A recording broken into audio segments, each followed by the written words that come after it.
ఓం సహనా భవతు సహనౌ భునక్తు సహ వీర్యం కరవావహై తేజస్వినావధీతమస్తు మా విద్విషావహై. ఓం శాంతి శాంతి శాంతి. ఓం గురుర్బ్రహ్మా గురుర్విష్ణుః గురుర్దేవో మహేశ్వరః గురురేవ పరం బ్రహ్మ తస్మై శ్రీ గురవే నమః.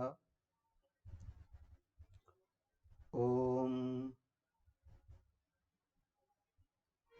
భద్రం కర్ణేభిః శృణుయామ దేవాః భద్రం పశ్యేమాక్షభిర్యజత్రాః స్థిరైరంగైస్తుష్టువాంసస్తనూభిः వ్యశేమ దేవహితం యదాయుః. స్వస్తి న ఇంద్రో వృద్ధశ్రవాः స్వస్తి నః పూషా విశ్వవేదాः స్వస్తి నః సార్క్ష్యో అరిష్టనేమిః స్వస్తి నో బృహస్పతిర్దదాతు. ఓం శాంతి శాంతి శాంతి. హరి ఓం. మాండుక్య ఉపనిషత్ 3వ అధ్యాయం అద్వైత ప్రకరణం 14 శ్లోకాల వరకు వచ్చాం.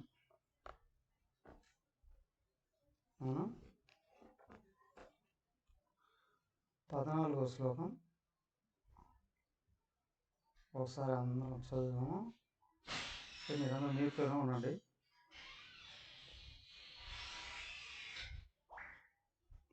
ఎవరికి వాళ్ళు చదవండి.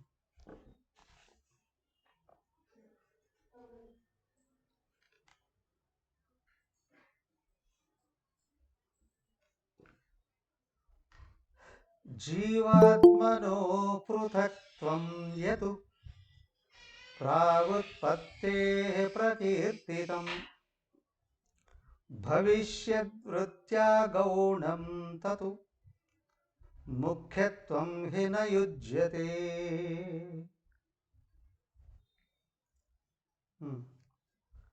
జీవ ఆత్మనః పృథక్త్వం యతు ప్రాక్ ఉత్పత్తేః ప్రకీర్తితం. ఉత్పత్తేః ప్రాక్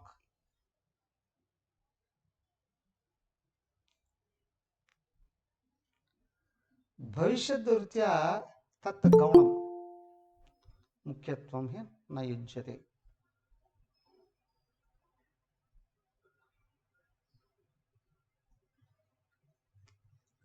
ఉత్పత్తేః ప్రాక్ ఈ జీవ సృష్టిలో జీవ ఆత్మానః పృథక్త్వం యత్తు ప్రకీర్తితం. వేదంలో కర్మకాండలో జీవుడు భగవంతుణ్ణి ఆరాధిస్తే ఫలాలు ఇస్తాడు అనేది అనేక రకాలుగా అనేక చోట్ల చెప్పబడింది. ఏమయ్యా నిజమా కాదా? వేదంలోనే చెప్పింది కదా అండి. ఓకే, అది ప్రాక్ ప్రకీర్తితం ప్రారంభ సమయంలో చెప్పబడింది. ఎందుకు? జీవుడు దృష్టి దైవం వైపు మళ్లించడం కొరకు, అయ్యా నువ్వు దేవుణ్ణి ప్రార్థిస్తే దేవుడు నీకు ఫలాలు ఇస్తాడు, అంటే ఆయన నీకు కావాల్సింది ఇస్తాడు అని చెప్పబడింది. అంటే ఆరాధించే నేను వేరుగా ఉన్నాను, అనుగ్రహించి ఆయన వేరుగా ఉన్నాడు అనే భావం ఉంటుంది అక్కడ. తత్తు భవిష్యత్ వృత్యా గౌణం. అది రాబోయే కాలంలో అంటే సాధన పరిపక్వ స్థితిలోకి వచ్చేటప్పటికి ఏమిటయ్యా, ఇది పరమం కాదు, ప్రాథమికమే. దృష్టి మళ్లించడం కొరకు మాత్రం చెప్పింది. ముఖ్యత్వం హి న యుజ్యతే. అయ్యా జ్ఞానం పీక్ లెవెల్కి వచ్చినప్పుడు, ఉపాసన ఉత్తమ స్థితికి వచ్చినప్పుడు ఇది అక్కడ చెప్పబడదు. జీవేశ్వరుల యొక్క ఏకత్వమే చెప్పబడుతుంది. ఏమయ్యా వేదంలోనే 2 రకాలుగా చెప్పారా? 2 రకాలుగా చెప్పడం కాదు, అనుసరించే జీవుడి యొక్క స్థాయిని బట్టి చెప్పబడింది. అవునా? నాన్నగారు వర్షం ఎట్లా వస్తుంది అని అంటే అడిగిన వాడు 2 ఏళ్ళు 3 ఏళ్ళు ఉన్నాయి, ఏం చెప్తాడు? వాడికి సైన్స్ చెప్తాడా?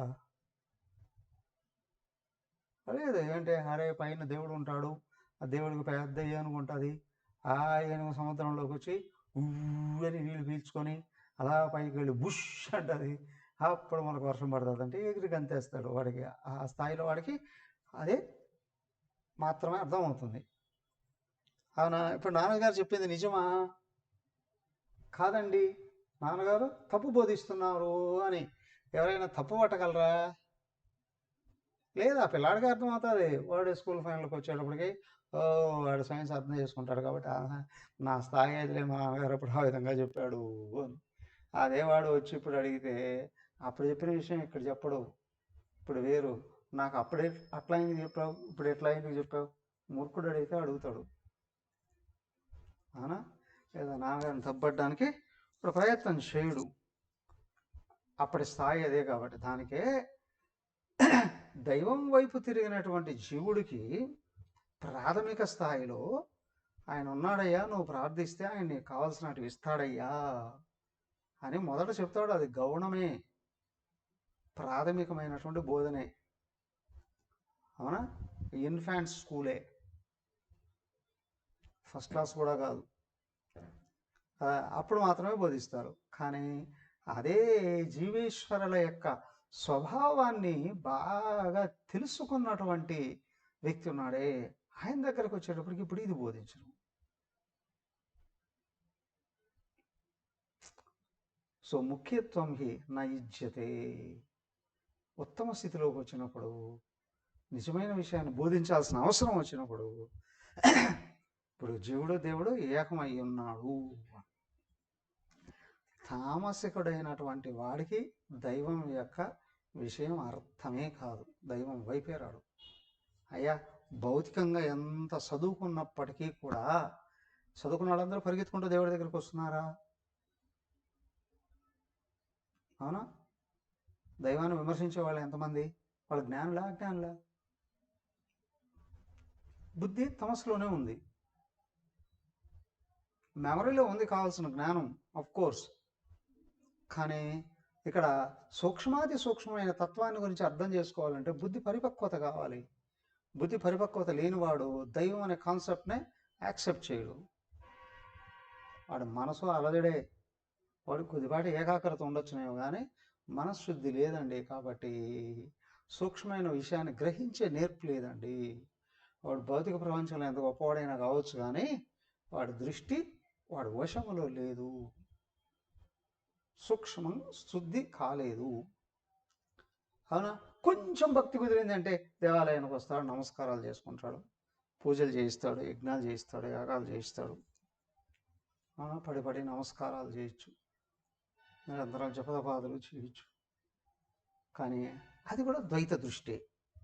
శాస్త్రజ్ఞానం వైపు రానంత వరకు బుద్ధి సూక్ష్మత్వాన్ని పట్టుకోలేదు ఇంకా. సో కాబట్టి ఏంటంటే దైవం అనే కాన్సెప్ట్ నమ్ముతూ ఉన్నాడు. కోరికలు కంపల్సరీగా ఉంటాయి కదా, కోరిక లేకుండా దేవుడి దగ్గర రాలేడు. కోరికలు పోయిన వాడు దేవుడి దగ్గరికి అవసరమే లేదు, నేనే దేవుడిని అని కూర్చుంటాడు. అర్థమైతే కదా. కాబట్టి ఏంటి అని అంటే ఇతను కూడా రజోగుణంలోకి వచ్చాడు, తనకు కొన్ని ఆశయాలు ఉన్నాయి, ఏదో సాధించాలి అని అనుకుంటున్నాడు, దానికి ఆటంకాలు కూడా ఎదురవుతున్నట్టు కనిపిస్తుంది, తన శక్తి యుక్తి అక్కడ సరిపోవట్లేదు. కాబట్టి తనకు ఇంకా ఏదో ప్లస్ కావాలి, శక్తి పెరగాలు, తోడు పెరగాలు, సపోర్ట్ పెరగాలి అని అనుకున్నప్పుడు దైవం దగ్గరకు వచ్చి ప్రార్థించి అడగడం జరుగుతూ ఉంటుంది. ఓ వ్యక్తి రజోగుణంలోకి వచ్చాడు, ప్రాథమికమే. ఈ రజోగుణంలో పైకి ఎదిగే కొద్దీ తెలుస్తుంది, అమ్మో నేను తప్పులు చేస్తే కష్టాల పాలవుతాను, మంచి చేస్తేనే దైవం అనుగ్రహిస్తుంది. ఈ భావంలోకి వస్తూ ఉన్నాడా, ఇప్పుడు వ్యక్తికి స్లోగా సత్వగుణం పెరగడం మొదలు పెడుతుంది. సత్కర్మలు ఆచరిస్తేనే భగవంతుడు అనుగ్రహిస్తాడు. ఉత్తమ రజోగుణమే, కానీ సత్వగుణం స్టార్ట్ అయింది. సత్వగుణం ఎక్కడైతే స్టార్ట్ అయిందో ఇప్పుడు అన్వేషణ అంతర్గతంగా లోపలికి వెళుతుంది, సూక్ష్మంగా ప్రవేశిస్తుంది. సూక్ష్మంగా తత్వం దగ్గరకు వెళుతూ ఉండేటప్పుడు ఏమవుతుంది అని అంటే సత్వగుణం బాగా పెరుగుతుంది. అంటే శాస్త్రం చెప్పిన దాన్ని ఎలాగ అర్థం చేసుకోవాలా అని కానీ దృష్టి పెట్టాడా మనసు నిలబడుతుంది. మనసు నిలబడి గుర్తిస్తాడు ఏంటి, నేను ఉపాధికి అన్యంగా ఉన్నాను అనే విషయం. నేను ఉపాధికి అన్యంగా ఉన్నాను అంటే నామం రూపం రెండు ఉన్నాయి, కానీ దానికి ఏదో నేనే అన్యంగా ఉన్నట్టుంది అనుకున్నప్పుడు భగవంతుడు అనేటువంటి విషయం కూడా అర్థం కావడం మొదలుపెడుతుంది. లేదా బయట నుంచి చూసి శాస్త్రాలు విని భగవంతుడు నామరూపాలకు అతీతుడు అనే విషయం అర్థమైందా, నేనెవరు అనే విషయం కూడా అర్థం సైమల్టేనియస్గా వస్తుంది. అది దృష్టి శుద్ధమై సూక్ష్మమయ్యే కొద్దీ భగవంతుడు అనబడేది ఏదైతే ఉందో, నేను అనబడేది ఏదైతే ఉందో ఇది వేరు వేరు కాదండి, శాస్త్రం ద్వారాగా సమన్వయం చేసుకోవడం జరుగుతుంది. ఇది సత్వగుణం పెరుగుతూ ఉండేటప్పుడు అర్థమయ్యేటువంటి విషయం. సో కాబట్టి ఏంటి అని అంటే జీవ ఆత్మన పృథక్త్వం యత్ ప్రాగుత్పత్తి ప్రకీర్తితం. ఈ సృష్టిలో ప్రారంభంలో భక్తుడు భగవంతుడు సంబంధాలను గురించి బాగా వివరించడం జరిగింది. అవునా, భక్తులు భగవంతుని ఆరాధిస్తే ఎట్లా ఫలాలు కలుగుతాయి అనే విషయాన్ని కూడా బాగా వివరించడం జరిగింది. కానీ సాధకుడు సాధన స్థితి పెరిగే కొద్దీ, మనశుద్ధి అయ్యే కొద్దీ, సత్వగుణం పెరిగే కొద్దీ జీవుడు ఈశ్వరుడే అనే విషయాన్ని నిరూపించడం జరుగుతూ ఉంటుంది. ఒకటే దానికి రమణ మహర్షుల వారు వాడిన బ్రహ్మాస్త్రం, నువ్వెవరో గుర్తించు భగవంతుడు అంటే అర్థమవుతుంది అన్న విషయం. ఇది కావాలి అని అంటే మనసు శుద్ధి అయి ఉండాలి, అంటే ప్రపంచం మీద విషయ కోరికల నుండి బయటపడి ఉండాలి. రెండోది మనసు నిలబడాలి, అంటే ఆలోచనలు నిలబడాలి, కంట్రోల్కి రావాలి. ఇప్పుడు బుద్ధి ఏకాగ్రం కావాలి, శాస్త్రం చెప్పిన విషయాన్ని లోతుగా పరిశీలించే శక్తి ఎక్కడైతే వస్తుందో అర్థం కావడం అనేటువంటిది లోపల జరుగుతూ ఉంటుంది.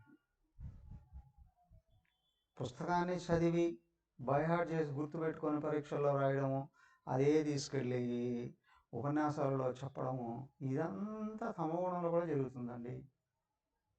బట్టి పడడమే కదా.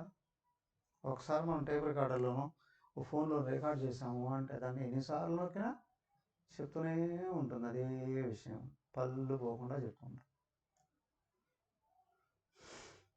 కేవలం అలాగ అప్పచెప్పడం మాత్రమే అయితే తమస్ కంటే అని కాదు, తెలివితేటలు ఏమో అవసరం లేదు దాని కొరకు. అవునా, బుద్ధి కదిలిందా, ఇది ఎట్లా నిజం అని ఆలోచించడం మొదలు పెడితే పరిశీలించుకోవడం జరుగుతుంది. సత్వగుణం కూడా పెరిగింది, మన శుద్ధి అవుతుందా, అప్లై చేసుకోవాలి. ఒకసారి మనం చూద్దాం ప్రాక్టికల్గా, నిజమైపోతాం. అప్లై చేసుకోవడం అనేటువంటిది జరుగుతుంది. అప్పుడు దైవీ గుణాలు పెరుగుతాయి. అని సత్కర్మలు దైవ అర్పణ భావంతో చేసినప్పుడు సత్వగుణం పెరుగుతుంది.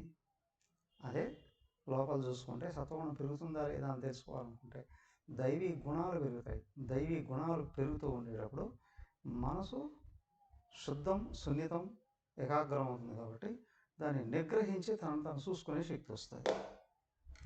ఒక గాఢ నిద్రలో మాత్రమే మనసు ఆగుతుంది కదా, కానీ మేల్కొండేటప్పుడు ఆగుతుందా లేదు, కర్రలో ఆగుతుందా లేదు. కానీ సత్వగుణం పెరుగుతూ ఉండేటప్పుడు మేల్కొండేటప్పుడే మనసును ఆపచ్చు.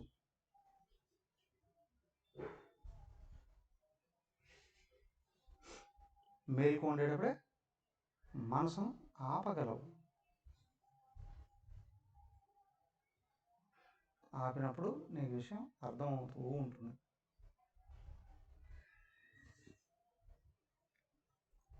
నేను వేరుగా ఉన్నాను, ఈ నేను ఎవరు, శాస్త్రం బోధిస్తుంది, ఈ నేను పరమాత్మయే.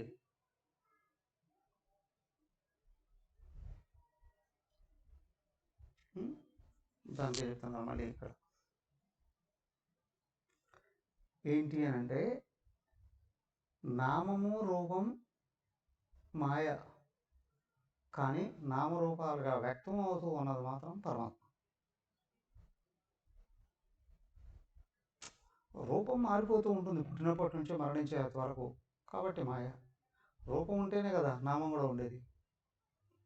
కాబట్టి అది కూడా మాయే. రెండు భిన్నత్వంతో కూడినటువంటివి. కానీ ఆ నామం రూపంగా వ్యక్తమయ్యే తత్వం ఒకటే.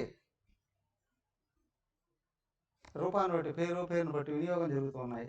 కానీ వస్తువు ఒకటే. ఇది ఎలా అండి? దానికే 2-3 ఉదాహరణలు ఇస్తున్నారు చూడు. అంటే 15 మృల్లోహ విస్ఫులింగాద్వై సృష్టిర్వాచోదితాన్యథ ఉపాయ సోవతారాయ నాస్తి భేద కథంచన. అయ్యా అవునండి. మృత్ లోహ విస్ఫులింగార్జీ సృష్టిర్వా చోదిత అన్యథ. అయ్యా ఇదిగో ఇలాగే ఈ 3 విషయాలతో పాటు అనేక విషయాలు కూడా తెలియపరచడం అనేటువంటిది జరుగుతుంది. ఏంటి? పరమాత్మకు లోపల అంతరాత్మకు ఉన్నటువంటి సంబంధాన్ని గురించి. ఏమిటి? మృత్ లోహ విస్ఫులింగ.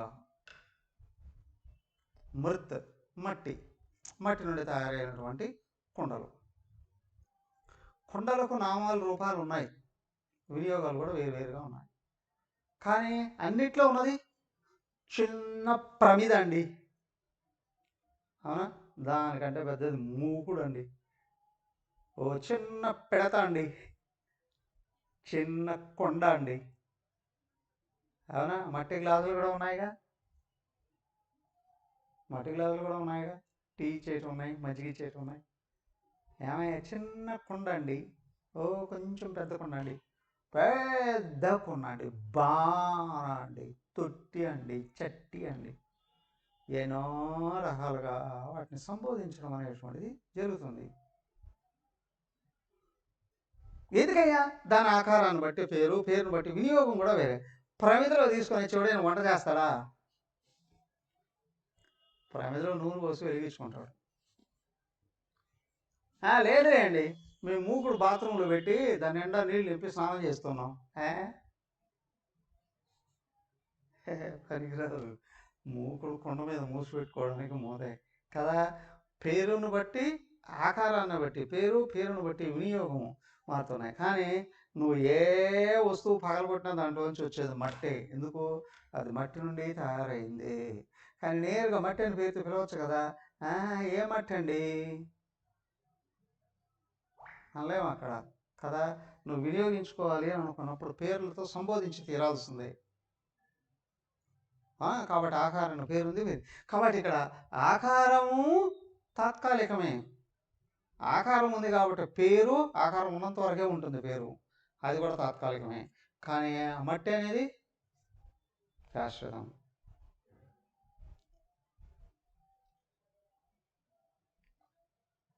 వాచారంభణం వికారో నామధేయ మృత్తికస్యేవ సత్యం. నఖనికృంతనేనా అన్నారు. లోహ అనేటప్పుడు లోహం ఇనుము, అఫ్కోర్స్ ఇనుము కావచ్చు, ఇత్తడి కావచ్చు, రాగి కావచ్చు, వెండి కావచ్చు, ఇంకొకటి కూడా ఏదైనా కావచ్చు. ఆ పదార్థాలతో కూడా రా మెటీరియల్ అనేక రకాలుగా వస్తువులను తయారు చేస్తున్నాగా. ఏమయ్యా? ఐరన్ అనుకుంటాను, గుడుసులు తయారు చేస్తున్నాం, సూదులు తయారు చేస్తున్నాం, దబ్బణాలు తయారు చేస్తున్నాం, కత్తులు తయారు చేస్తున్నాం, బాణాలు తయారు చేస్తున్నాం, పెద్ద పెద్ద ఈటలు, బల్లాలు తయారు చేస్తున్నారా? పెద్ద పెద్ద కత్తులు, గుణపాలు, పారాలు, ఐరన్ రాడ్స్, ఇంటికి వేసే పెద్ద పెద్ద బ్రషెస్, సైజుల్లో అనేక రకాలుగా వస్తూ ఉన్నాయి. వాటి ఆకారాన్ని బట్టి పేరు బట్టి మారిపోతూ ఉన్నాయి. బట్టలు కుట్టుకోవాలి కానీ ఒక గుడుసు తీసుకురా అంటారా? నో. దప్పడం తీసుకురావయ్యా, బట్టలు కుడదామని అనాడు. కత్తి తీసుకొస్తావా, షేవింగ్ చేసుకుంటాం, బ్లేడ్ ఉపయోగిస్తారు. అలా కదా, ఒక్కోదానికి ఒక్కొక్కటి. ఎందుకు అంటే రూపాన్ని బట్టి పేర్లు ఉంటున్నాయి, ఆ పేర్లను బట్టి వినియోగాలు ఉంటున్నాయి కదా. దాంట్లో ఉన్న పదార్థం ఏంటి? గుండు సూదిలో ఉన్న అయ్యా రైలు ఇంజిన్కి ఉపయోగించిన వస్తువు ఇనుమే, అది వేరే ఏం లేదు. మరి అన్నీ ఇనుమని పిలుస్తామా? లేదు లేదు లేదు అండి. లోహ విస్ఫులింగ మిడుగురులు, అగ్ని నుండి వ్యక్తమైనటువంటివి మిడుగురులు. అవునా? పొయ్యి రేగలు పెట్టారు, ఓ చిన్న పుల్లలు వేశారు లేదా గడ్డి వేసారు అనుకోండి, అక్కడ నిప్పులు బయటకు వస్తాయి, ఓ సెకండ్లో ఆరిపోతాయి. కర్రలు వేశారు, కర్రలు వేస్తే ఇంకొంచెం పెద్దగా నిప్పులు బయటకు వస్తాయి, అవి ఇంకోసేపు ఎక్కువగా ఉంటాయి. పెద్ద అగ్నిగుండం వెలిగించారని మొద్దులు వేసేస్తున్నారండి అంటే పెద్ద పెద్ద నిప్పు కణికలు బయటకు రావచ్చు. ఆ పక్కన ఎక్కడో పడ్డాయండి, పడితే 5 నిమిషాలు 10 నిమిషాలు 20 నిమిషాలు కూడా ఉండొచ్చు. లేదో పెద్ద పెద్ద ఇళ్ళు ఏదో తగలబడ్డాయి, తగలబడ్డప్పుడు ఎక్కడెక్కడో పోయి పడుతుంటాయి. కానీ ఆ నిప్పు కణిక, అగ్ని ఉంటేనే నిప్పు కణిక అంటాం, అది పక్కన పడి ఆరిపోతే బొగ్గు అంటావు. అవునా? ఇక్కడ ఉన్న పెద్ద అగ్నిగుండం నుండి నిప్పు కణికలు పక్కన పడ్డాయి కదా, అక్కడున్న వెలుగును బట్టే అగ్నిని బట్టి నిప్పు అని పిలుస్తూ ఉన్నావు, నిప్పు కణిక అని పిలుస్తూ ఉన్నావు కదా. సో కాబట్టి ఏంటి అని అంటే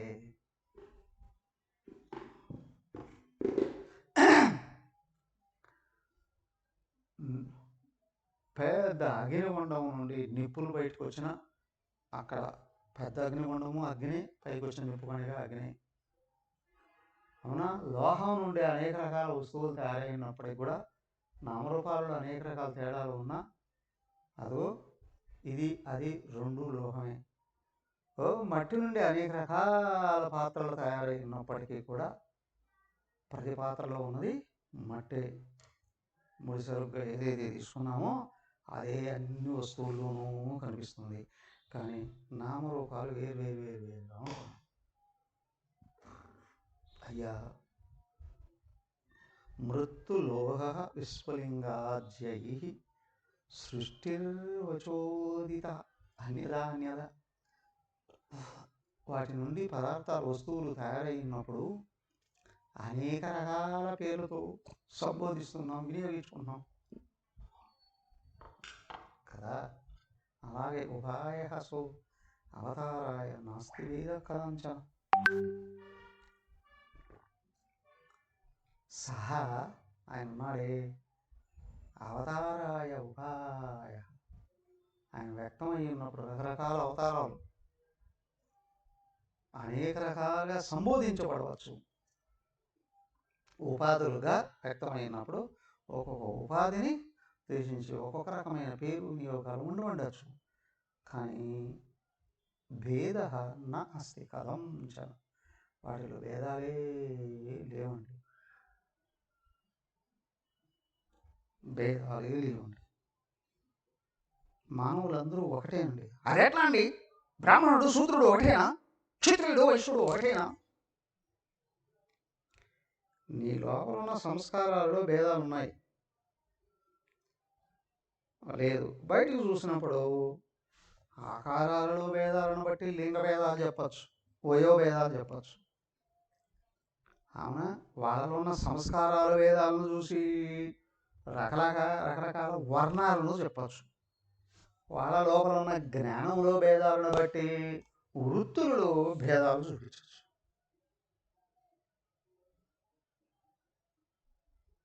కానీ అందరిలో జీవుడుగా ఉన్నది భగవంతుడు ఒక్కడే, జీవుడు ఒకడే. జ్ఞానాన్ని బట్టి వృత్తి, సంస్కారాన్ని బట్టి వర్ణం, వ్యవహారాన్ని బట్టి అవునా వృత్తి భేదాలు, ఆకారాన్ని బట్టి లింగ భేదాలు, ఇవన్నీ వ్యక్తమవుతూ ఉన్నప్పటికీ కూడా అందరిలో ఉన్నవాడు మాత్రం ఒక్కడే. సహ అవతారాయ ఉపాయ భేద నాస్తి కదంచ.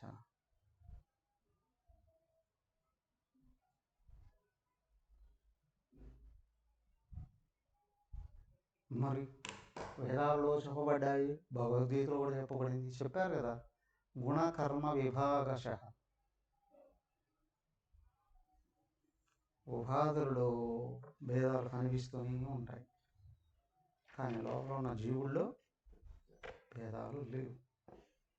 ఆ ఉపాధుల్లో భేదాలను కూడా ఎక్కడి నుంచి వచ్చేట్లు చేసి చెప్తున్నారు. 16 త్రివిధాహీన మధ్యమోత్కృష్ట దృష్టయ ఉపాసనోపదిష్టేయం తదర్థమనుకంపయ. ఆశ్రమా త్రివిధాహీన మధ్యమ ఉత్కృష్ట దృష్టయ.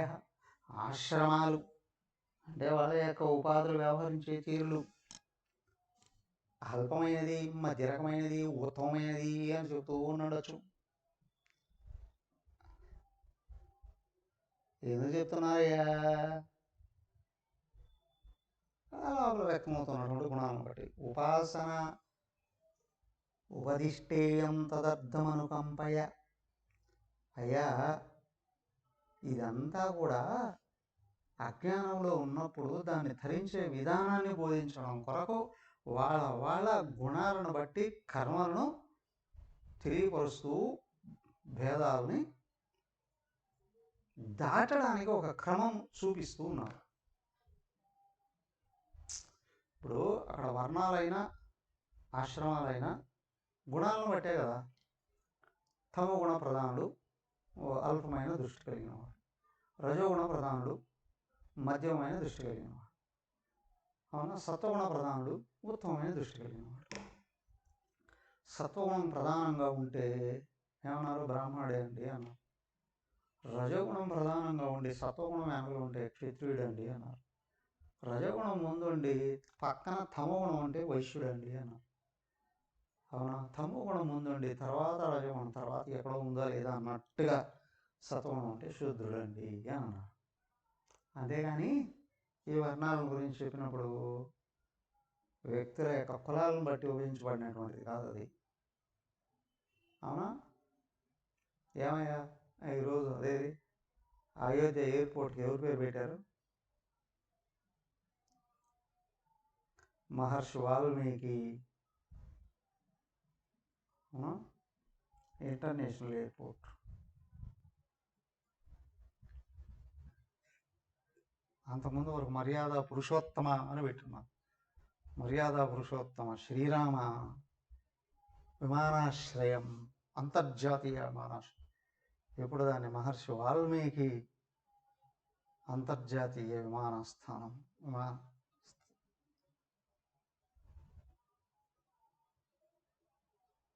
వాల్మీకి చరిత్ర చూస్తే ముందేమో ప్రచేతసుడుగా యాక్చువల్గా ఆయన ప్రచేతసు పుత్రుడు అండి. శాపోషాత్తు రత్నాకరుడుగా మారాడు. రత్నాకరుడు ఉన్నప్పుడు కురూరుడు రాక్షసత్వంతో జీవించాడు, అవునా. ఆయన నారదుడి యొక్క మాటలైన అట్లాగే కూర్చున్నాడు. లోపల దివ్యత్వాన్ని బయటికి తెచ్చేసుకున్నాడు. సాక్షాత్ నారాయణమూర్తి వచ్చి అనుగ్రహించాడు, రాముడి రూపంలో వచ్చి అనుగ్రహించాడు. తర్వాత రత్నాకరుడు దుర్మార్గుడుగా కూర్చున్నవాడే లేచేటప్పుడు మహర్షి వాల్మీకి అయ్యాడు. ఏమయ్యా, ఆ ప్రకృతి అంత శుద్ధమైంది, దాటేశాడు దాన్ని, పైన కూర్చున్నాడు. ఎప్పుడు? మహర్షి ఆయన ఆదికవి వాల్మీకి మహర్షి. మహర్షి ఎవరితో పోలుస్తావు? ఇప్పుడు ఏ వర్ణాలు లేవు అక్కడ, అన్నిటినీ దాటేసి పరమాత్మ తత్వంలో కూర్చున్నాడు. ఏమయ్యా, నిజంగా ఆయన కానీ అల్పుడైతే అది కూడా మారుతాడా? లేదు. అనంతమైన ఆత్మతత్వమే లోపల ఉంది. ఈ గుణాలలో అల్పత్వం చేత అల్ప వ్యవహారాలు వచ్చాయి కాబట్టి అల్పుడుగా సంబోధించడం అనేటువంటి జరుగుతుంది, అవునా. మహిదాసు శుద్ధుడుగా పుట్టినవాడు, సూరదాసు వైశ్యుడిగా పుట్టినటువంటి ఆ రత్న అయినవారు ధర్మవ్యాధుడు మాంసం కొట్టేవాడిగా పుట్టినటువంటి. మరి కౌశికుడు ఆయన అక్కడికి వెళ్ళి నేర్చుకున్నాడు, ఈ ధర్మవేదుడి దగ్గర వెళ్ళి నేర్చుకో. తులాధారుడు వైశ్యుల్లో పుట్టినటువంటి ఆయన. ఏమయ్యా, లోపల ఉన్న ప్రకృతి తమస్సు అయితే అల్పం, రజస్సు అయితే మధ్యమం, సత్వం అయితే ఉత్తమం. ఇవే ఉపాధులు, అవే వాటిని బట్టి ఆశ్రమాలు కూడా విభజించడం అనేటువంటి జరిగింది. ఆ 3 స్వభావాలను బట్టి.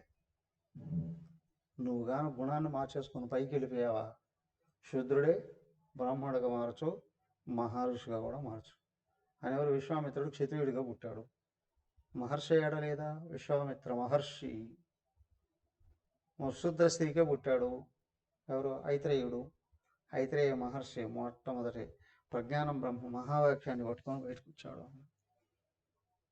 ఆ వ్యాసుల వారు బెస్తకనిగా పుట్టాడు. ఆయన మహర్షి కదా. ఇప్పుడు హిందువులంతా గురువుగా పూజించేది ఆయన్నే. మరి ఎవరి గురించి ఏమని అంటావు? సో కాబట్టి ఏంటి అని అంటే, ఇది లోపల ఉన్న కారణ శరీరంలో ఉన్నటువంటి గుణాలు ఏవైతే ఉన్నాయో అవి ఉపాధుల యొక్క నేచర్గా వ్యక్తమవుతున్నాయి. కానీ ఈ ఉపాధులకు లో కూడా మూల పదార్థం మాత్రం ఆత్మయే.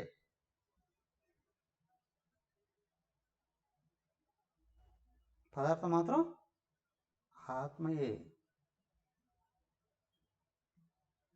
నువ్వు శ్మశానంలో ఒక మండపాన్ని నిర్మించిన, దేవాలయంలో మండపాన్ని నిర్మించిన, మెటీరియల్ ఒకటే. నువ్వు వాడే విధానాన్ని బట్టి వాటి పేర్లు మారిపోతూ ఉన్నాయి. అది శ్మశాన మండపం, ఇది దేవాలయ ఆస్థాన మండపం.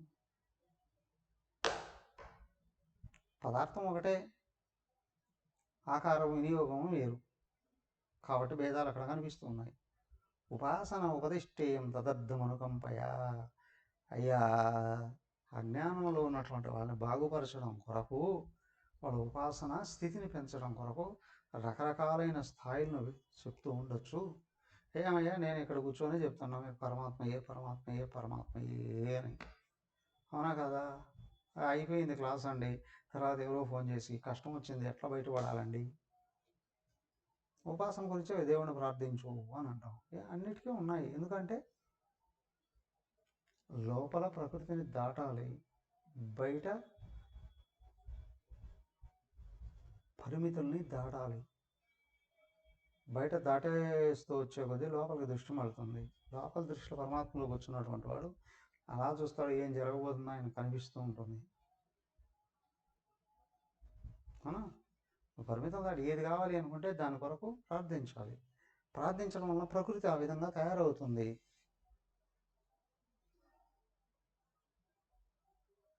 ఇప్పుడు మాండవ్యోపనిషత్తును నేను పరమాత్మను అని కూర్చున్నాను, ఓకే, నో డౌట్ పరమాత్మయే. మళ్ళీ ఇంటి వైపు చూసి నాకు అది లేదు ఇది లేదు ఇది లేదు అని అనిపించింది అంటే జీవుడిగా మారిపోయావు. ఆ విషయాలు నన్ను బాధిస్తున్నాయి అనుకుంటే దాని నుండి బయటపడడానికి అక్కడ ఆ విధంగా కృషి చేయాలి. పదే పదే కిందికి లాగపడకుండా ఉండాలి అని అనుకుంటే ఆ పరిమితిని తొలగించేసుకో. ఎందుకు? నాకు బాధ కలుగుతుంది అంటే జీవభావమే. ప్రకృతితో తాదాత్మ్యం చెందున్నావు. ఆ ప్రకృతి ఏ విషయంలో అయితే నీకు బౌండరీస్ తయారు చేస్తూ ఉందో, పరిమితులు తయారు చేస్తుందో దాన్ని అధిగమించు. అధిగమించడం అని అంటే అనంతతత్వం ఒకటే, పరిమితుల్లోనే అయినది అహంకారమే. ఈ అహంకారం ప్రార్థించడం వలన దాని బాహ్యంగా ఏదో వదిలిపోతే లోపల దానికి సంబంధించిన వాసన కూడా బయటపడిపోతుంది.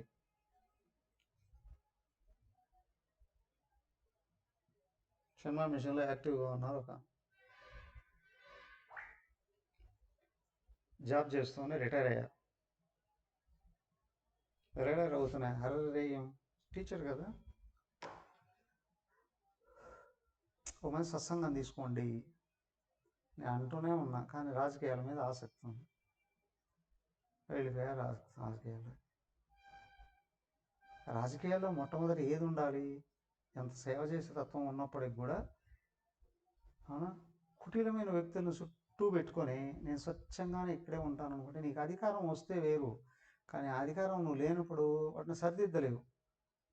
ఆ కుటిలత్వాన్ని గమనించి దాటిపోయడానికి నీకు శక్తి లేకపోతే కుటిలమైన వ్యక్తిత్వాల చేత దెబ్బ కొట్టబడతావు. నేనేదో మంచిది సేవ చేద్దామని అనుకున్నాను, కానీ నాకే దెబ్బ తగిలింది. అవును. ఎందుకు? నీకు ఉత్సాహం ఉంది, నువ్వు శుద్ధంగా కూడా ఉంది. కానీ నువ్వు వెళ్ళే రంగం ఎలాంటిది? అవునా? నువ్వు కుటిలుడు వెళుతున్నావా అనేది కాదు. ఏమయ్యా రాజకీయాలు వెళ్ళడానికి కుటిలత్వం కావాలన్నా అది కాదు విషయం. కుటిలత్వ స్వభావం కలిగిన వాళ్ళ చేత దెబ్బతినకుండా బయటికి దాటగలగాలి. అప్పుడే నీకు ఏదైనా సేవ చేసే అవకాశం రావచ్చు. కానీ లేదు అని అంటే ఎందుకంటే వ్యక్తిత్వం శుద్ధమై పైకి వెళ్ళేటప్పుడు బయటకు చూసామంటే ఏదో నువ్వు కావాలని కోరిక పెడితే దాని స్వభావాన్ని, అక్కడ పరిమితుల్ని దాటడానికి కావాల్సినటువంటి శక్తి, యుక్తి, అదే టాలెంట్ సంపాదించుకోవాలి కదా. కాబట్టి అక్కడ దాన్ని చేయవద్దు అని అనుకున్నావా, స్ట్రైట్ ఫార్వర్డ్ నువ్వు నేరుగా లోపలికి వెళ్ళిపోవచ్చు. నీ లోపలికి నువ్వు వెళ్ళడానికి బయట ఎవడు ఏమీ చేయలేడు. కానీ నీ దృష్టి బహిర్ముఖమైందా, నీకు లోపల అంతరం పెరుగుతుంది. నీకు దేవుడికి మధ్య అంతరం పెరిగే కొద్దీ నువ్వు బయటికి తిరిగి ఇతరులందరిలో దోషాలని ఎంచడం జరుగుతుంది. ఎందుకు? దృష్టి బహిర్ముఖం అయిపోయింది. నువ్వు వాళ్ళని బాగుపరచడానికి వచ్చావా, నిన్ను బాగుపరచడానికి వచ్చావా? ఒకటి. సరే, కానీ ఇతరులందరినీ బాగుపరిచే శక్తి నీకుందా, బాధ్యత నీకుందా? అవునా? కాదండి, ఎవరు చేసినా దుర్మార్గంగా అనిపిస్తున్నారు. నువ్వు అవే చూస్తున్నావు కాబట్టి నీకు అవి కనిపిస్తున్నాయి. అవి నువ్వు తీసివేయలేవు, కానీ నువ్వే మునిగిపోతావు వాటిలో. నువ్వు నిరంతరం దేని చూస్తున్నావో అవే నీలో బాగా దట్టంగా పెరిగిపోతాయి. పూర్తిగా అడిగంటుపోయి నీరసం అయిపోయి సమాజం అంటేనే నాకు ఏషి ఏదో పుట్టింది, వాడు మంచివాడు కాదు, వీడు మంచివాడు కాదు, వీడు మంచివాడు కాదు. నీలో అసమర్థత పెరుగుతుంది. ప్రపంచంలో ఉన్న వాళ్ళందరూ మంచివాళ్ళు అనుకునేటట్లయితే ఆ భావమే ఉంచుకో కదా. ప్రపంచంలో ఉన్న వాళ్ళు దుర్మార్గులు అని అనుకునేటట్టయితే వాళ్ళ దగ్గరికి వెళ్ళకు. అవునా? నేను అప్పుడు అట్లా అనుకోలేదు అని అంటే అది నీ లోపం. అంత అవగాహన శక్తి నీకు లేదు, అంత అండర్స్టాండింగ్ నీకు లేదు, అర్థం చేసుకునే శక్తి లేదు. ఇప్పుడు తెలుస్తుంది అంటే అప్పుడు లేదు. ఓకే, నేరుగా చూసుకొని వెళ్ళిపోయావు, మంచిదే. అక్కడ నిలబడి ఇటువైపు తిరిగితే ఇట్లుంది, ఇక్కడ జారిపోకూడదు, పడిపోకూడదు అనుకోవాలి. కానీ వీళ్ళంతా విమర్శిస్తున్నాను అంటే అది నువ్వు పెంచుకుంటూ ఉన్నావు. ఎందుకు? నువ్వు ఎందుకు వెళ్ళావు? పరమాత్మను చూడడానికి వెళ్ళావు. కాబట్టి నిజంగా నువ్వు పరమాత్మలో కూర్చున్నావు అని అనుకో, అందులో పరమాత్మనే చూడు. నీకు దమ్ము ఉంటే చూపించు వాళ్ళకి, నువ్వు ఇది కాదురా బాబు అది అని. అప్పుడు నువ్వు జారిపోకుండా ఉంటావు. కానీ పరమాత్మను కానీ మర్చిపోయావు, నీకు నువ్వు దేహం అని అనుకుంటున్నావు, నేను చాలా గొప్పవాడిని అని అనుకుంటావు. అప్పుడు ఇతరులను చూసి లోపాలను ఎంచుతూ ఉన్నావు అని అంటే వాళ్ళకంటే హీనమైన స్థాయికి నువ్వే వెళ్ళిపోవు. అవునా? దానికే అయ్యా ప్రపంచమే లోపపు ఇష్టం, అంతేకాదు ప్రపంచం అంతా మాయే. కానీ నాకు అప్పుడు బాగా అనిపించింది, నీకు పరమాత్మ లక్ష్యంగా కలిగి ఉన్నావు, దాన్ని వెతకడానికి ప్రయత్నం చేసావు, దాన్ని అందుకోవడానికి ఏం చేయాలన్నా చేసుకుంటూ వెళ్ళిపోయావు. ఇప్పుడు ఎక్కడో ఇరుక్కుపోయి ఇనికి తిరిగి లోపాలను చూడడం మొదలుపెట్టావు. అదే నీళ్ళు పెరిగిపోతుంది. 10 రోజుల తర్వాత ఎందుకు పనికిరాని వాడు తయారైపోతుంది.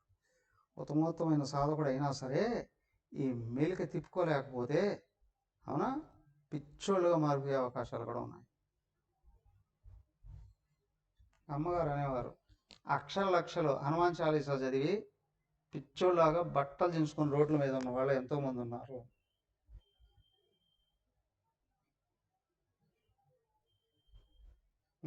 నేను చిన్నప్పుడే చూసా.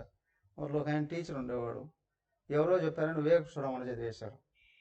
వివేక చూడమని చదివేసి నేను అవధూతం అయిపోయాను, కొన్ని బట్టలు ఇప్పేసి తిరగడం మొదలుపెట్టాను. టీచరు కుర్రాడు, పెళ్ళి కూడా కాల. ఎవరా సరే దానికే అన్నారు, ప్రారంభ స్థాయిలో సరైన గురువుగా లేకపోతే ఇట్లాంటి పిచ్చిలు ఎక్కుతాయి. అవునా? లేదా సరైన గురువు దగ్గర సరైన శాస్త్రం నేర్చుకొని సక్రమమైన మార్గంలో వెళుతూ ఉంటే లోపాలు మంచి రెండూ తెలుస్తాయి. నువ్వు మంచిని పట్టు బయటకు వెళ్ళిపోవాలి. దానికి దైవ గుణాలని ఉపాసించవయ్యా, ఆత్మ అర్థం అవుతుంది అని అన్నారు. నువ్వు ఆత్మను వదిలేసి దైవ గుణాలను వదిలేస్తే దానికే అన్నారు అక్కడ సనస్సు జాతీయంలో, దమం కావాలి అంటే 20 గుణాలను పెంచుకోవాలి అని. అయ్యా నీ దృష్టి కానీ వెనక్కి తిరిగిందంటే ఈ దమ లక్షణాలు మొత్తం మత లక్షణాలుగా మారిపోతాయి. నీ లక్ష్యం మారితే ఆత్మతత్వాన్ని అందుకోవాలి ఏనంటే తపస్సు చేయాలయ్యా అన్నారు. నువ్వు ఆత్మను కానీ వదిలేస్తే, లక్ష్యం వదిలేసావనుకో ఏమవుతుంది? ఆ తపస్సు పతనం అయిపోతుంది. పదహ కదా తిరగదిప్పి చదివితే.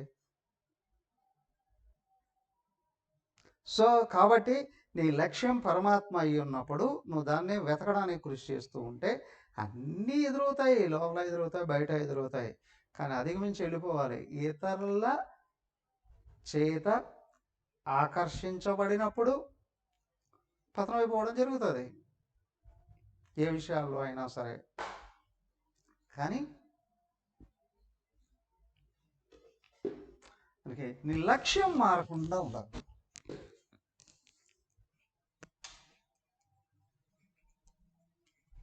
లక్ష్యం మారకుండా ఉండగల. లక్ష్యం కానీ మర్చిపోయావు, అమ్మగారు కథ చెప్పేవారు, పుట్టుక్కు జర జర డుబ్బుక్కుమే. ఇదేంట్రా అంటే, ఓ ఇంటి మీద ఏదే అప్పుడైతే బోధగడ్డ ఇల్లు ఉండేది, ఇంటి మీద ఎక్కడో సొరకాయ తీగుందట, గుమ్మడికాయ సొరకాయ. ఆ ఎలుక అక్కడికి వెళ్ళిందట. ఏం చేసింది? ఆ కాయను కొరకడం మొదలుపెట్టింది. అదేంటి? ఆ తొడేమన్నా కొరుకుతుంది. పుట్టుక్కు పుట్టుక్కు పుట్టుక్కు పుట్టుక్కుని ఆ తొడమ కొరుకుతుంది. తొడమ తెగిపోయింది. ఇప్పుడు ఏమవుతుంది? అది పైనుండి పుట్టుక్కు జర జర జర జర కిందికి జారుతుంది. కిందికి జారి ఏమో ఆగుతుంది, అంచులోకి వచ్చి అది కింద దూకేసింది. కింద దూకితే అక్కడ ఏదో ఒక మేక ఉందట, డుబుక్కుని ఆ మేక మీద పడి. ఏమైంది మేక? మ్యా పుట్టుక్కు జర జర డుబుక్కు. అట్లాగా అయిపోతావండి. అప్పుడు ఆ మేక నువ్వే అవుతావు.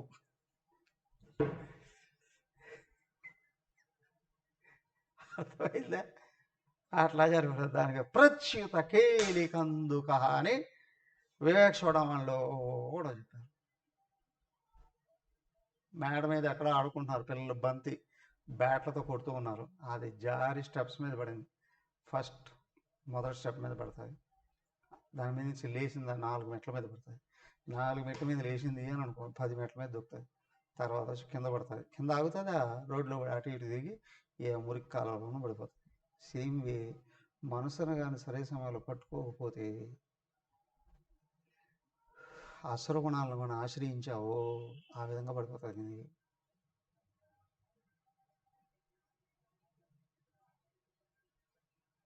దైవీ గుణాలను ఆశ్రయిస్తే త్యాగ జీవితం పెరుగుతుంది, ఉత్తమోత్తమంగా వెళ్ళిపోతుంది.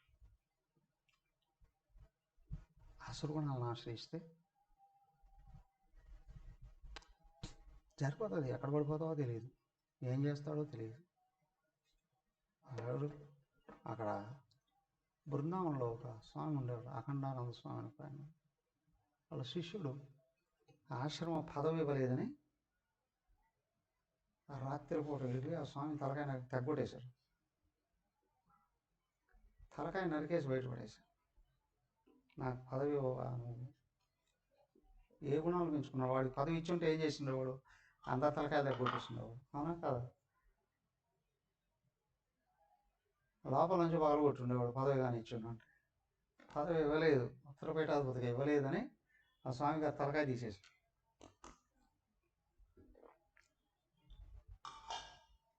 ఏమయ్యా ఏ గుణాన్ని పెంచుకున్నాడు లోపల? అదే కైలాసాశ్రమంలో.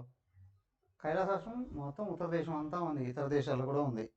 అక్కడ పీఠాధిపతి గమ్మని, ఆ పీఠాధిపతి గమ్మని ఆయన, అయ్యా ఉత్తర పీఠాధిపతి గమ్మని ఎవరిని అడిగినా నాకు వద్దు నాకు వద్దు నాకు వద్దు అంటారట. నేను బంధాల్లో పడదలుచుకోలేదు, నాకొద్దు.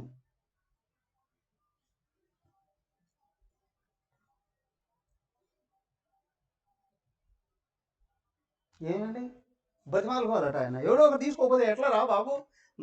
ఒక స్వామి 120 ఏళ్ళట ఆయన బతిమాలుకున్నాడు.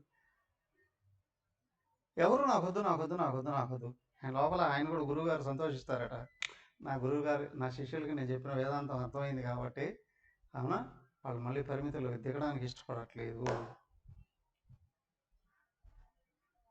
అవునా కాదా?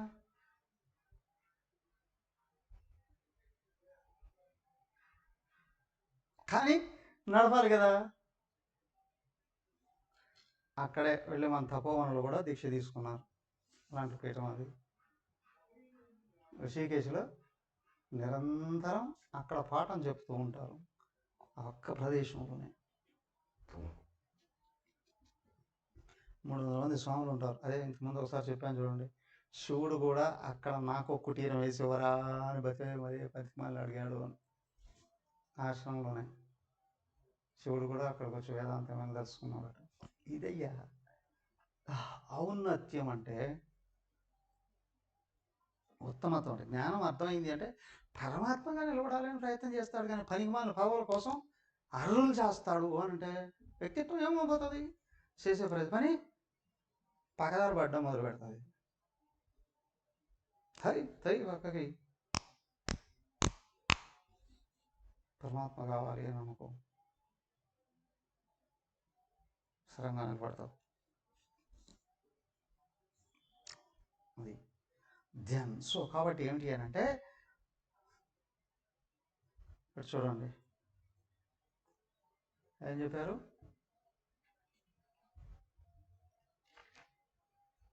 ఉపాసన ఉపదిష్టేయం తదర్థం అనుకంపయ. సాధకుడు ఉపాసనా స్థితిలో ఉండేటప్పుడు రకరకాల స్థాయిల్ని బోధించడం జరుగుతుంది, కానీ జ్ఞానాన్ని పట్టుకున్నప్పుడు అసలు భేదాలే లేవయ్యా. వేదంలో చెప్పారు ఉపాసనలు అనేక రకాలుగా. ఎవరికి? ప్రపంచంలో ఏదో కావాలి అనుకున్నప్పుడే కదా.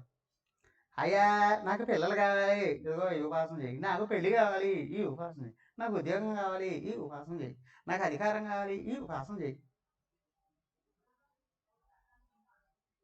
నాకు పరమాత్మ కావాలి, పరమాత్మనే ఉపాసించు. ఏమని? స్వస్వరూప అనుసంధానం. పరమాత్మగా ఎదిగేవాడికి ప్రపంచం అస్తిత్వమే లేదు అని తెలుస్తుంది. ప్రపంచంలో ఏది కావాలని కోరుకుంటాడు. ప్రపంచంలో ఏది కావాలని కోరుకున్నా అజ్ఞానం.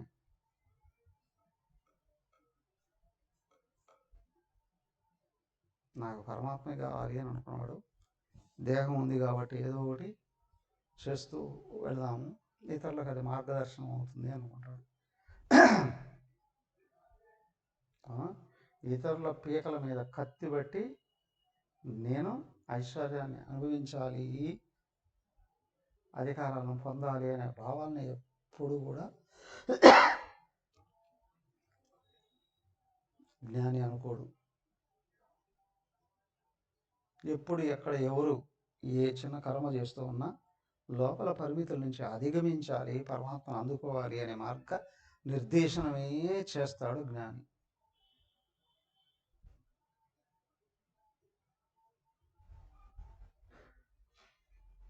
సో ఇప్పుడు ఏంటి అని అంటే, అద్వైత అనుసరణలో ఏకత్వం లక్ష్యం, ఏకత్వమే గుర్తించబడుతుంది కూడా. కానీ ప్రపంచానికి అస్తిత్వాన్ని ఇస్తూ ప్రపంచంలో ఏదో కావాలి అని అనుకున్నవాడు వాడు ద్వైతికి అద్వైతికి అస్థి మశక భేదం ఉంది అంటాడు తపోనుడు.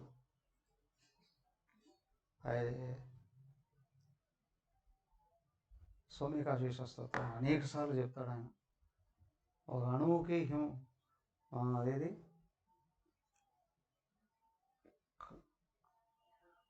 హిమాలయ పర్వతానికి ఎంత తేడా ఉందో అంత ఉంది ఈ ద్వైతానికి అద్వైతానికి.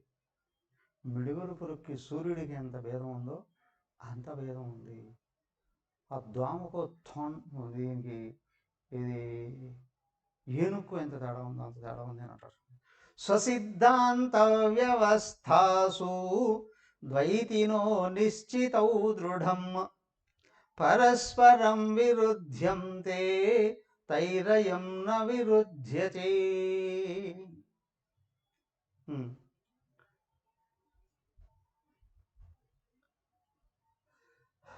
ద్వైతం ద్వైతిన దృఢం నిశ్చిత.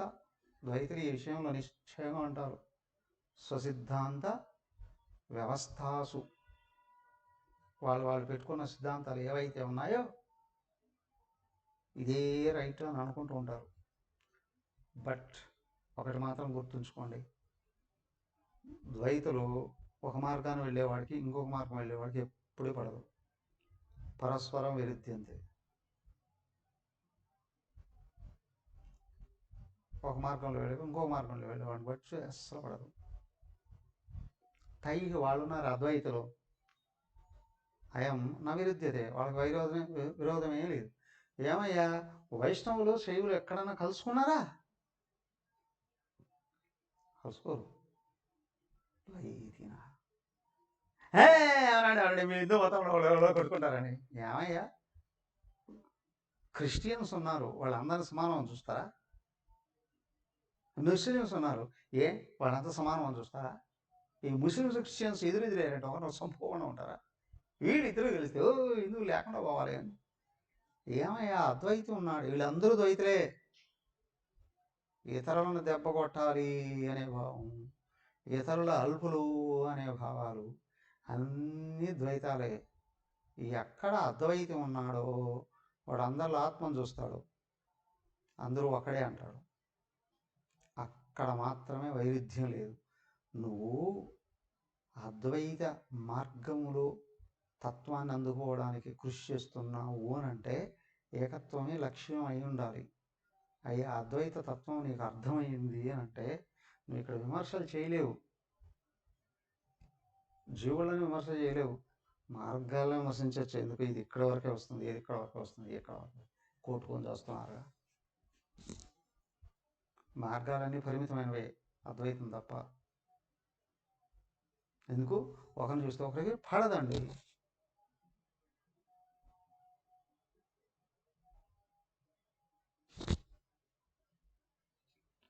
అలానా ముస్లిమ్స్లో సూఫీలు చూస్తే ఎవరు వాళ్ళకి పడదు, వాళ్ళని చూస్తే వీళ్ళకి పడదు. వీళ్ళు క్రిస్టియన్స్లో వీళ్ళేమంటారు, ప్రొటెస్టెంట్స్ కేథలిక్లు, వాళ్ళు చూస్తే వీళ్ళకి పడదు, వీళ్ళ చూస్తే వాళ్ళకి పడదు.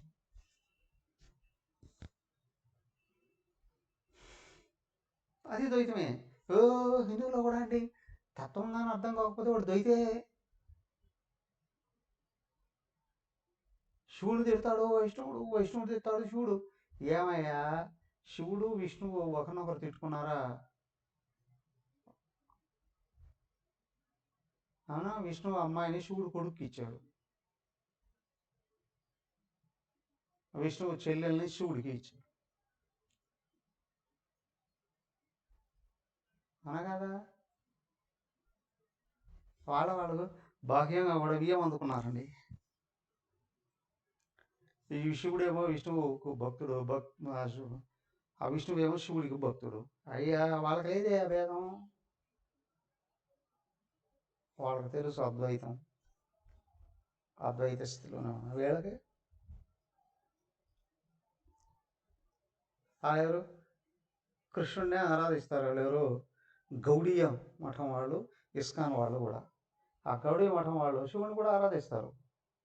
అన్ని దేవాలయాలు కృష్ణుడికే కట్టుకుంటారు, కానీ శివుని కూడా ఎందుకు? వాళ్ళ అద్వైతం. ఇస్కాన్ వాళ్ళు ఉన్నారే, వీళ్ళు ద్వైతులు, ఒక్క కృష్ణుడే దేవుడు, మిగతా వాళ్ళందరూ డమిగాడ్స్ అండి. మరి మూర్ఖమైన పదాలు వాడతారు.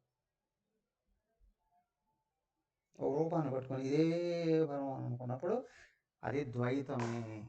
సో ద్వైతికి దేవుళ్ళలోనూ భేదాలు, జీవుళ్ళలోనూ భేదాలు. ఆ ద్వైతికి అసలు భేదమే లేదు, ఒక్కడే ఉన్నది, ఒకడే ఉండబోయేది, ఒకడే. నీకు అనేకం కనిపించినా కూడా ఒకడే ఉన్నాడు, రెండవది లేనే లేదండి. అద్వైతం పరమార్థో హి ద్వైతం తద్భేద ఉచ్యతే. తేషాముభయధా ద్వైతం తేనాయం న విరుధ్యతే. పరమార్థో హి అద్వైతం. ఏమయ్యో, పరమమైన లక్ష్యం అద్వైతమే, అసలు ఉండేది అద్వైతమే కదా. భేదాలను చూసేదే ద్వైతం. సింపుల్గా అర్థమైందా? భేదాలు చూడనదే అద్వైతం, భేదాలు చూస్తుందంటే అద్వైతమే.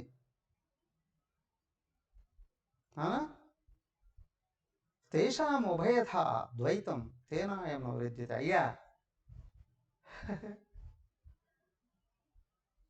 అక్కడ లక్ష్యం విషయంలోనూ కొట్టుకొని చేస్తారు, ఇక్కడ సమాజంలోకి వచ్చి కొట్టుకొని చేస్తారు. కారణం ఏంటి? అన్ని భేదభావాలు. నువ్వు దైవ లక్ష్యం విషయంలోనూ భేదాలు చూసి సమాజ విషయంలో కూడా భేదాలు చూస్తున్నావు అని అంటే నువ్వు ఎవడైనా సరే నువ్వు ద్వైతవే. నువ్వు అద్వైతమైతే అక్కడ ఏది ఏ స్థాయిలో ఉందో అర్థం చేసుకుంది అడ్రస్ వెళ్ళిపోతావు. కానీ వాళ్ళకి ఏది ఇవ్వాలో జోషే సర్వకర్మాణ విద్వాంతో సమాచరణ అన్నాడు. మరి అద్వైత జ్ఞాని ఎవరి దగ్గరకు వస్తే వాళ్ళు స్థాయిని బట్టి బోధిస్తాడు, కానీ ఆయన ద్వైతి కాదు. కానీ ద్వైతి భేదాలని స్థిరపరుస్తాడు. భేదాలను చూస్తూ భేదాలు నిజం అనుకునేవాడు ద్వైతి. భేదాలతో కూడిన ప్రపంచంలో ఉన్నప్పటికి కూడా ఏకత్వమే నిజం అని భావించే దానికోసం అన్వేషణ చేసేవాడు అద్వైతి. ఉన్నది ఒకటే అని చూసి అంతటినీ ఒకటేగా గుర్తించి వ్యవహరించేవాడు అద్వైతి. ఇంతకు నువ్వెవరు? ద్వైత అద్వైత? నువ్వు కానీ ద్వైత అయితే ఈ వేదాంతం అర్థం కాదు అసలే. మరి ద్వైతంలో ఉన్నాం కదండి, హాఫ్ కోర్స్. బట్ అద్వైతమే లక్ష్యంగా పెట్టుకొని ఈ భేదాలని దాటేయాలి అనుకున్నప్పుడు తొందరగా ముందుకు వెళ్ళిపోతాం. సో కిందికి తిరిగి జనాల్లో భేదాలనే చూసి భేదాలనే ప్రబోధిస్తూ భేదాలని స్థిరపరచడానికి ప్రయత్నం చేస్తున్నావా? నువ్వు ఎప్పుడు బయట దాటలేవు. నువ్వు ఏకత్వాన్ని లక్ష్యంగా పెట్టుకొని ఇవన్నీ ఉపాధులేక ధర్మాలండి దాటేసి వెళ్ళిపోవాలని అందరిలో అద్వైత ఆత్మను చూడాలి అనుకుంటే నువ్వు దాటేయగలవు, మిగతా వాళ్ళు దాటేయలేరు. సో ఏకమైన పరమాత్మయే నిజం, అదే లక్ష్యం, అదే అంతటా ఉన్నటువంటిది కూడా. దాన్నే చూడాలి అనుకున్నప్పుడు పాడేస్తాం. తదాస్తు. హరి ఓం. సర్వే భవంతు సుఖినః, సర్వే సంతు నిరామయాః, సర్వే భద్రాణి పశ్యంతు, మా కశ్చిద్ దుఃఖభాగ్ భవేత్. ఓం శాంతి శాంతి శాంతి. హరి ఓం. శ్రీ గురుభ్యో నమః. హరి ఓం.